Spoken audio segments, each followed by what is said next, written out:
मी सुहास गोगरे, उपळे माकडाचे, तालुका जिल्हा धाराशिव या गावचा सरपंच आहे।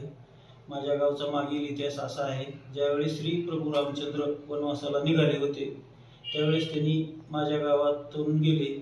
जाताना त्यांच्यासोबत जी माकड सेना होती त्यांच्यापैकी काही माकडे आमच्या इथं राहिले।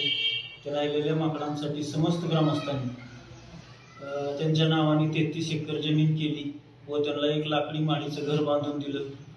आणि त्यांच्यासोबतच त्यावेळेसच त्यांनी सिद्धेश्वर मंदिर, पुरातन विभागातले राम मंदिर हे आमच्या गावातले जागृत देवस्थान झाले, जिथे की आमचे श्रीराम प्रभूचे पाय लागले। आणि त्यानंतर त्यांना मान सन्मान देत होते, आता पण देते। त्यावेळेस कुणाच्या घरी लग्न विवाह काय कार्य असेल तर त्यावेळेस त्यांना पहिला मान म्हणून कपड्याचा आहेर केला जायचा। आता पण काही करतात, काही जण नाही करत, चाललेलं आहे। आणि आता त्यांच्या खाण्याची व्यवस्था गावातील लोक चपाती, भाकरी, फळे काय असेल ती त्यांना व्यवस्थित खाऊ घालतात, त्यांची सेवा करतात। आणि आता ग्रामपंचायतनं त्यांच्या खाण्यासाठी 200 फळांची झाडं लावलीत आणि आणखी 500 फळांची झाडं लावायची आहेत, त्याचं काम चालू आहे।